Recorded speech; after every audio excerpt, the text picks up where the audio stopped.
The first item we have on the list is going to be the 65-liter backpack from Scandinavian Gear. That's actually now being sold by a company called Moby Home. Scandinavian Gear never actually made these. This is, again, Alibaba gear that comes off of Alibaba and it has the label on it. So it is kind of odd how it's being sold now, but for 65 to 70 bucks, you can't beat it. I would actually put it in a class of bags that are 3 times as much as it. Next thing is going to be the Outdoorsman Lab 3-season sleeping bag, great for spring and summer.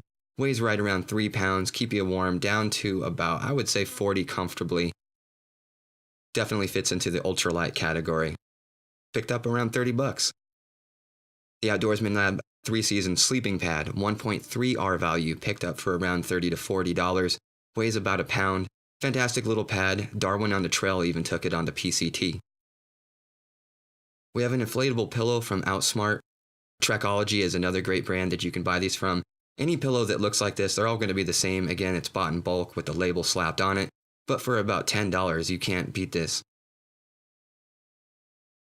We have a pot. Variety of different labels sell this pot as well. You've seen it all over the place. This is from Wolf Yak. Amazon Basics sells the pot. It's great. It'll boil water. I wouldn't cook too much food in it. It can be a little bit sticky, but it'll get you backpacking.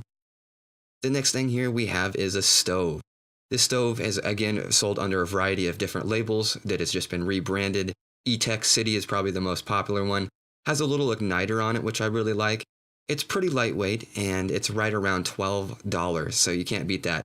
And get yourself about 4 ounces of fuel for your first trip. You probably won't need 8, so it can save you some space and a few bucks. Next thing we have is a plastic spoon. This is from Tapir, and it's got, of course, the dual ends. It's got the little fork cutter on it. Until you get more into it, this will be a great choice for about $2. Next item we have here is the Sawyer Squeeze Mini. Now this can be picked up for right around 20 bucks, and to get you going, it's going to be the best choice in my opinion. Now I did lose the bag to it, but the Scandinavian Gear backpack actually comes with a nice little flask, which is also great for alcohol, which I've hooked it up to. So great water filter for your first time. You're going to want some kind of washcloth for your face. I've just got a microfiber towel here, which can be picked up for about 2 bucks. This is a Dorsey headlamp. Again, right around $12, great price. Does take a couple AA batteries, has 3 different lighting modes, and so far is just held up to some abuse that I've put it on. I use it mostly around the house, but a fantastic little headlamp if you like headlamps. You're going to need a lighter. Nothing fancy for your first time probably. You're just going to want some basic flame. Take 1 or 2. Also, you want a backup water filtration method, and just in case your first method fails, some water tablets. Great choice. I like Nalgene water bottles instead of the smart water bottles. It's a little bit more durable. It's got a lid on it that I don't lose, which I'm famous for losing lids.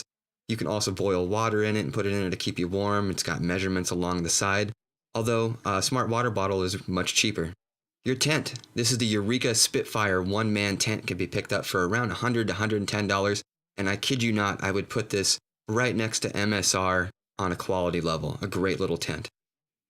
And an Honest Outfitters hammock. You could actually skip the tent altogether depending on how warm it is and how brazen you are for getting out there and getting on backpacking for your first time. Save you a few bucks, definitely. This can be picked up for around $15 to $20. And then a folding stove. This is the Emberlit titanium stove, which is right around 50 to 70 bucks, but they do also make a steel version as well. And then you can find a variety of other steel folding stoves on Amazon for right around 10 bucks. Great little option for no fuel. And last but not least, I have my medical kit. My medical kit is parts I have strewn together. It is not an actual kit for sale. I have a very modest kit. I think a lot of people take about a field surgeon's kit. You just need to basically be able to seal up wounds. I have some sunburn stuff. I have a little card there for emergency fire starting, magnification card. I have a patch for any type of air punctures I have on my sleeping pad. I have a small assortment of bandages, some alcohol pads. Again, just the basics that I would need to seal up a wound. I have 3 Band-Aids. If I was going for a long multi-day trip, I'd probably get a little bit more, but not many. I have a gauze pad, a bandage, and then I have some tape as well, some medical tape. And then I also take a little piece of cardboard and I wrap some duct tape around it. You could use Gorilla Tape, which would be even better. And that's, again, for medical uses in case something is really bleeding and I need to tape it up. That's everything.